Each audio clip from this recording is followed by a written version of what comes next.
શું બનાવી રહી છે બીના? હલવાની મનમોહક સુગંધ લેતા પ્રફુલ્લભાઈ રસોડામાં આવતા આવતા પૂછવા લાગ્યા. તો તેમના પત્ની બીનાબેન બોલ્યા, સમર ઇન્ટરવ્યૂ દેવા ગયો છે ને, બસ આવતો જ હશે. મને પૂરો વિશ્વાસ છે કે આજે તેને નોકરી મળી જ જશે. પછી આપણે બધા મંદિરે જઈને ભગવાનને ભોગ ચડાવીશું. હા શ્રીમતીજી, હવે આપણી બધી જ મુશ્કેલીઓ દૂર થઈ જશે. આખું જીવન મહેનત કરીને એક એક રૂપિયો ભેગો કર્યો હતો. ઘર ગીરવે મૂકીને લાખોનો કરજો ઉપાડ્યો હતો. ત્યારે જઈને સમરનું એન્જિનિયરિંગનું ભણવાનું પૂરું કરાવી શક્યા હતા. હવે તો બસ ખુશખબર મળી જાય તો હું ગંગા નાહી લઉં. સમરના માતા પિતા હજી આ બધી વાતો કરી જ રહ્યા હતા ત્યારે સમર ઘરની અંદર આવ્યો. તેના ચહેરા પર નિરાશાના ભાવ ઉભરાઈ રહ્યા હતા. તેનો મુરઝાયેલો ચહેરો જોતાં જ તેના મમ્મી બીનાબેનનું હૃદય જોરથી ધડકવા લાગ્યું અને ત્યાં પિતાની આંખોમાં રહેલા સપનાઓના મહેલની એક એક ઈંટ ધરાશાયી થઈ ગઈ. થોડી વારમાં જ નિર્ણાયક સ્વરમાં સમર બોલ્યો, પપ્પા, હવે હું પણ તમારી જેમ જ ગાર્ડની નોકરી કરી લઉં છું. જ્યાં સુધી સારી નોકરી ન મળી જાય ત્યાં સુધી હું એમ જ તો નવરો ઘરમાં ન બેસી શકું ને. ઘરનો ખર્ચો તો ચલાવવો જ જોઈએ ને. એટલું કહેતા કહેતા સમરનો અવાજ રૂંધાઈ ગયો અને આટલું સાંભળતા જ તેના પિતાના પગ નીચેથી જમીન સરકી ગઈ. પછી હતાશ અને નિરાશ સ્વરમાં તેઓ બોલ્યા, જેવી તારી મરજી બેટા. સમરે ગાર્ડની નોકરી કરવાની શરૂ કરી દીધી. પરંતુ અડોસ પડોશવાળા અને સગા સંબંધીઓ પણ ક્યાં મૂકવાના હતા. આ જ નોકરી કરવી હતી તો શું જરૂરત હતી બાપુ પર આટલો બધો કરજો ચડાવવાની. ઘણી વખત સમરને આ વાત સાંભળવા મળતી અને આ સાંભળતા જ તેનું હૃદય છલ્લી થઈ જતું હતું. અહીં કરજદારો સાથે લગભગ રોજ માથાકૂટ કરતાં કરતાં તેના પિતા પણ થાકી ગયા હતા. પોતાના વૃદ્ધ માતા પિતાનો વ્યથિત ચહેરો જોઈને સમરનું હૃદય ભાંગી પડતું. રહીને વિચારવા લાગતો, શું ફાયદો આવી જિંદગીનો? જો પોતાના માતા પિતાને મુશ્કેલીઓથી પણ બહાર ન કાઢી શકું તો? જિંદગીથી હતાશ થઈને તેણે નક્કી કરી લીધું કે હવે તે પોતાની જીવનલીલા સમાપ્ત કરી નાખશે અને આવો વિચાર કરીને તે ઘરેથી નીકળી ગયો. જેટલી ઝડપથી તેના પગ ચાલી રહ્યા હતા તેના કરતાં પણ વધારે ઝડપથી તેના દિમાગમાં નિરાશાપૂર્ણ વિચાર આવતા જતા હતા. પરંતુ પોતાની જિંદગી સમાપ્ત કરવા માટે તેને કોઈ ઉપાય સૂઝી નહોતો રહ્યો. વિચારવા લાગ્યો કે કોઈ બિલ્ડિંગની છત પરથી નીચે કૂદકો લગાવી દઉં. પરંતુ આગલી જ ક્ષણે વિચાર આવતો કે જો ગંભીર રીતે ઘાયલ થયો અને જીવતો રહી ગયો તો માતા પિતાના માથા પર પૂરી રીતે બોજ બનીને રહી જઈશ. આ જ વિચારમાં તે રસ્તા પર ચાલતો જઈ રહ્યો હતો. વિચારતા વિચારતા અચાનક તે રસ્તાની વચ્ચોવચ આવી ગયો. એનાથી પહેલાં કે તે કંઈ સમજી શકે, સામેથી એક મોટી એવી લક્ઝરી કાર આવી અને તેને જોરદાર ટક્કર મારી દીધી. ટક્કર લાગતા જ સમર ઉછળીને રસ્તાના બીજા કિનારા પર જઈને પડ્યો અને બેભાન થઈ ગયો. થોડીક જ વારમાં મીડિયાવાળાઓએ આ વાત આગની જેમ ફેલાવી દીધી કે જુઓ, મોટા બિઝનેસમેન એવી રીતે પોતાના ઘમંડમાં ચૂર થઈને અંધાધૂંધ ગાડી ચલાવે છે કે ગરીબ લોકોની જિંદગીની કિંમત પણ નથી જાણતા. આવા ઘમંડી લોકોને તો સજા મળવી જ જોઈએ. જે ગાડીથી સમરની ટક્કર થઈ હતી તે ગાડી શહેરના એક ખૂબ જ મોટા બિઝનેસમેન દામોદરભાઈની હતી, જે એક રાજનૈતિક પાર્ટીના સદસ્ય પણ હતા અને ખૂબ જ ઈમાનદાર અને દેશભક્ત વ્યક્તિ હતા. દામોદરભાઈ કોઈ ખોટું કામ કરવામાં વિશ્વાસ નહોતા રાખતા અને ના કોઈ ભ્રષ્ટાચારીનો સાથ દેતા હતા.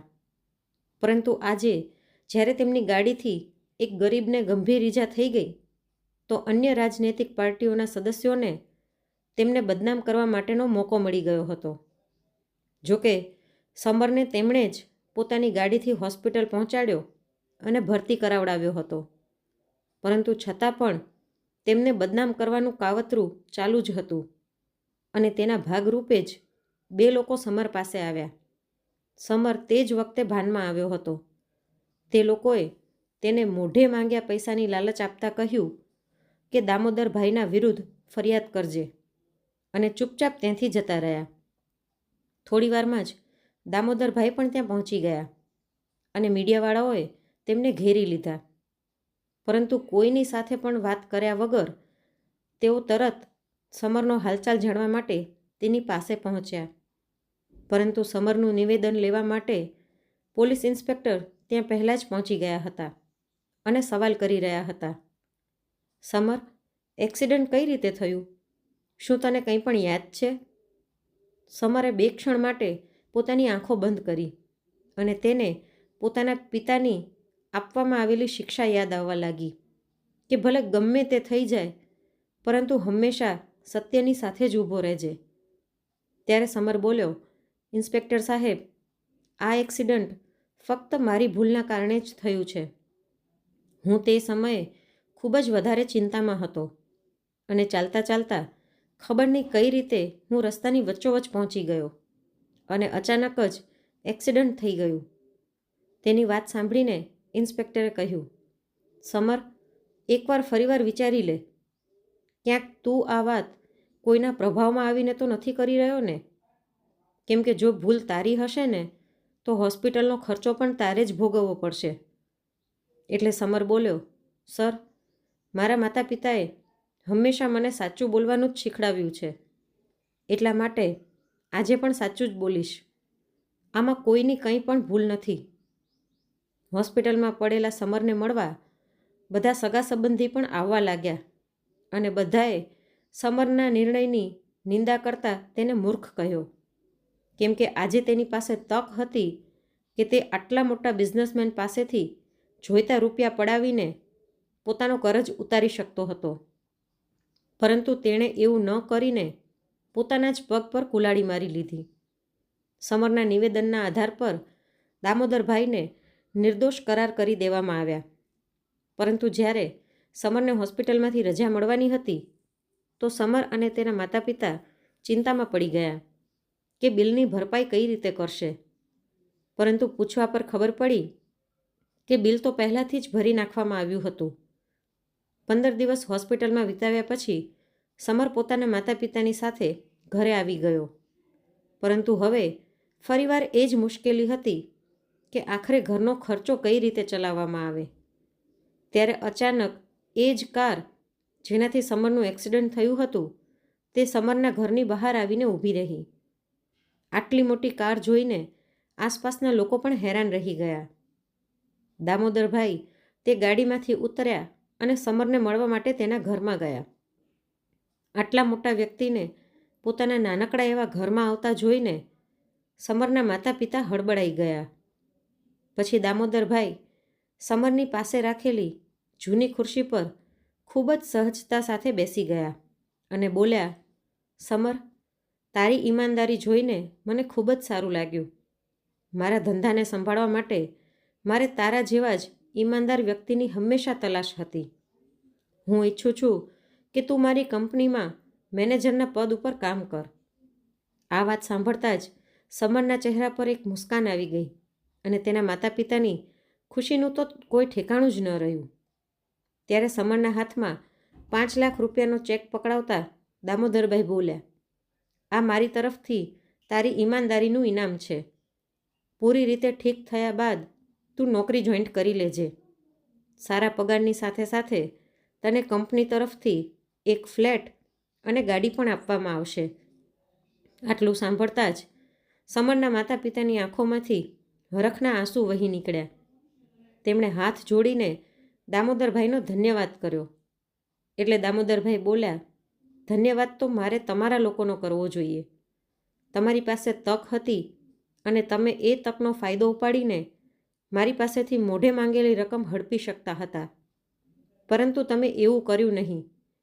મને ખુશી છે કે આજના સમયમાં પણ આવા ઈમાનદાર લોકો મળે છે. એવું કહીને દામોદરભાઈએ સમરને પોતાનો ફોન નંબર આપ્યો અને જતા રહ્યા. સમર અને તેના માતા પિતા હજી સુધી વિશ્વાસ નહોતા કરી શકતા કે નિયતિ પણ કેવા કેવા ખેલ રચે છે. તેમની આંખોમાંથી ખુશીના આંસુ રોકાવાનું નામ નહોતા લઈ રહ્યા. આજે સમરની મમ્મીએ ફરીવાર હલવો બનાવ્યો અને ભગવાનને ભોગ ચડાવવા માટે ખુશી ખુશી મંદિરે ગયા.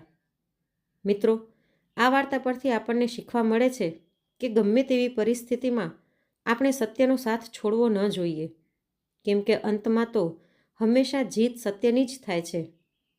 તો આજની આ ટૂંકી વાર્તા તમને કેવી લાગી અને તમે કયા શહેરમાંથી સાંભળી રહ્યા છો તે કોમેન્ટ કરીને જરૂરથી જણાવજો. અને જો વાર્તા ગમી હોય તો લાઈક કરીને વધુમાં વધુ શેર પણ કરજો. અને આવી જ અવનવી વાર્તા સાંભળવા માટે ચેનલને સબસ્ક્રાઈબ કરવાનું ના ભૂલશો.